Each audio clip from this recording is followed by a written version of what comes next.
Hello beautiful souls. आज मैं आपको ईगो और इंट्यूशन में डिफरेंस बताऊंगी। Ego is your mind, the defence mechanism of your mind. Intuition is voice of your soul.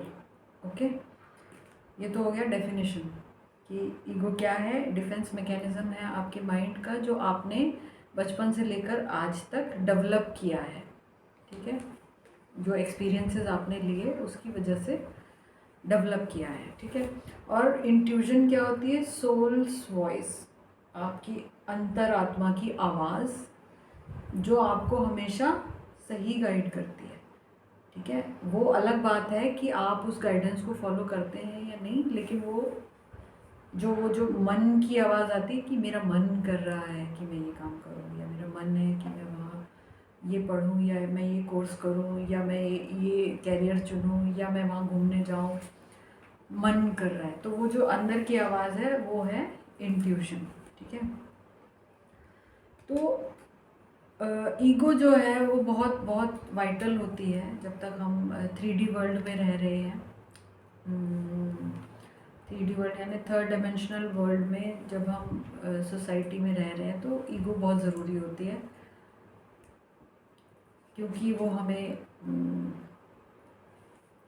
Healthy रखने में काम आती है। ठीक है, और इंट्यूशन जो है वो हमेशा हमारे साथ होता है, लेकिन डिपेंडिंग अपॉन कि हमने अभी तक क्या एक्सपीरियंस लिया है और हम किस लेवल पे हैं, सोल ग्रोथ के किस लेवल पे हैं, उस हिसाब से हम उसको सुनते एंड फॉलो करते हैं इनर वॉइस को। ठीक है, फिर है ईगो हमेशा हमें प्रोटेक्ट करने की कोशिश करती है।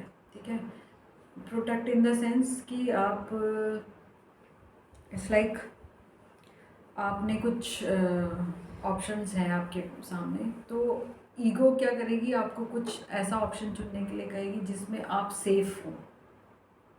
ठीक है, एग्जांपल दूंगी अभी मैं, और इनर वॉइस आपको बेस्ट ऑप्शन बताएगी। दोनों में ये डिफरेंस है। ठीक है, अब एग्जांपल देती हूँ। सही फॉर एग्जांपल, मुझे पिछले 1-1.5 महीने से गन्ने का जूस पीने का मन कर रहा था। ठीक है, ये बात है आज से 10 दिन पहले से, 10 दिन पहले नहीं, 1 महीने पहले की बात है कि 1 महीने पहले 2 हफ्ते से मेरा मन था कि मैं गन्ने का जूस पीऊँ। ऐसे सोच के भी मुंह में पानी आ रहा था। ठीक है, तो वो मन था, मतलब इनर वॉइस क्या कह रही थी कि गन्ने का जूस पियो।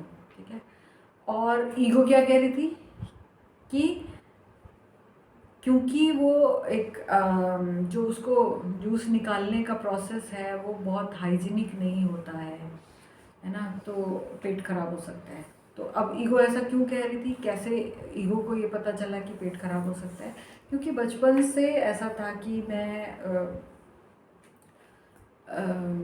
अनहाइजीनिक कंडीशंस को झेल नहीं पाती थी, और मेरा डाइजेस्टिव ट्रैक्ट जो था थोड़ा ढीला ही था, तब खाना ठीक से पचता नहीं था, या तो मुझे दस्त लगे होते थे, दस्त ही लगे होते थे लूज़ मोशन ही होता था मुझे ज़्यादातर, उल्टियाँ लग जाती थी।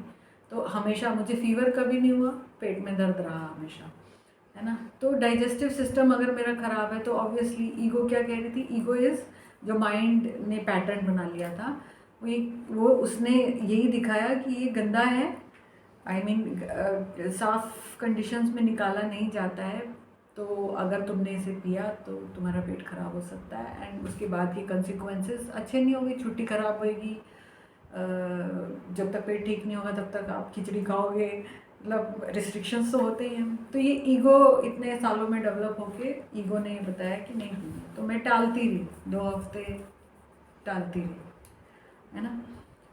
अब ईगो ने क्या क्या बहाने बनाए, पेट खराब हो जाएगा। दूसरा ये कि जिस एरिया में मैं रह रही हूँ वहाँ पे था नहीं, गन्ने का जूस आसपास कहीं नहीं था। तो दूसरा ये था रीज़न कि भाई है ही नहीं यहाँ तो अवेलेबल, पियोगे कैसे? अब मैं गन्ने का जूस पीने कहीं स्पेसिफिक तो कहीं दूर जाऊँगी नहीं। तीसरा ये आया कि चलो मैं चली भी गई पीने के लिए, तो इतना भी क्या ज़रूरी है, बिना पिए भी तो जी रहे हैं, कुछ हो थोड़ी जाएगा। तो इस तरीके से मैं टालती रही। फिर कुछ हुआ कि मैं यहाँ से बाहर गई, अपनी बहनों के पास गई और हम लोग मस्ती कर रहे थे, मार्केट घूम रहे थे। तो घूमते घूमते ऐसे ही दिखाई दिया गन्ने का जूस वाला। तो एक बार मन में आया पी लेते हैं, बड़े दिन से मन हो रहा है पी लेते हैं। तब भी टाल दिया, तब भी मैंने उसे इग्नोर कर दिया, उस इनर वॉइस को। ठीक है, उसके बाद थोड़ी देर बाद जब हम वापस घूम के वापस आने लगे, पूरा घूम घाम के, तो देखा एक और बंदा खड़ा हुआ है जूस वाला। फिर लगा यार बार बार आ रहा है, अब तो सामने पी लेते हैं ना, देख ही जाएगी क्या होगा। तो लिया, हम 3 लोग थे, हम तीनों ने पिया, मज़ा आया, बहुत टेस्टी लगा। और क्योंकि वो दोपहर का टाइम था तो और ज़्यादा टेस्टी लगा क्योंकि प्यास लगी हुई थी। ओके, उसके बाद क्या हुआ? कुछ नहीं हुआ। उसके बाद मैं वापस अपने घर के लिए रवाना हो गई। तो 2 चीज़ें मुझे समझ आई। एक कि जो अंदर जो फीलिंग आई उसको पी के, क्योंकि इतने दिनों से मन में था कि पीना है, तो जो अंदर पीस महसूस हुई, शांति मिली उसको पी के, वो एक अलग टाइप की थी, वो अलग लेवल की शांति थी। ठीक है। दूसरा, मैंने उसके बाद 4 घंटे का सफ़र किया और उस सफ़र के दौरान मुझे भूख नहीं लगी। ठीक है, I was full just with that 1 glass of गन्ने का जूस। ठीक है, तो ये एक बहुत बढ़िया एग्जाम्पल है। और उसके बाद में फिर ये था कि अब जहाँ मैं रहती हूँ वहाँ पे 2-2 लोग हैं गन्ने का जूस मतलब खड़े। पहले नहीं थे, 1-1.5 महीने पहले तक कोई नहीं था, अब है। एज इफ मेरे लिए ही लाया गया उन्हें, तुम जब दिल करे तब पियो, लेकिन पियो। ठीक है, तो कारण मुझे नहीं पता क्यों मेरी इनर वॉइस मुझे बोल रही थी, लेकिन पी के बड़ा मज़ा आया।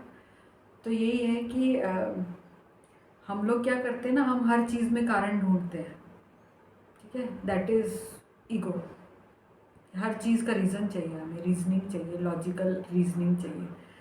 इनर वॉइस के पास रीजनिंग नहीं होती है, बस उसको एक नोइंग होती है, इनर नोइंग होती है कि ये अच्छा है, अगर हम इसे करेंगे तो वी विल फील गुड, अच्छा लगेगा। ठीक है, तो एडवाइस यही है कि अपनी इनर वॉइस को सुने। ठीक है, इनर वॉइस हमारी जो है वो हमारी हायर सेल्फ की आवाज़ है, हमारी सोल की आवाज़ है। और हम सोल यहाँ पे 3D वर्ल्ड में, अर्थ पे तो हम बहुत छोटे से पॉइंट के बराबर हैं, अदरवाइज़ अदर डिमेंशंस में भी हम लोग एग्जिस्ट करते हैं। इसके ऊपर मैं दूसरा वीडियो बनाऊंगी। ठीक है, तो वो डायमेंशन में जो हम हैं वो ज़्यादा जानते हैं कि हमारे लिए क्या अच्छा है। तो बिना क्वेश्चन किए इनर वॉइस को फॉलो करना इज़ बेटर ऑलवेज। तो आज के लिए इतना ही, बाय।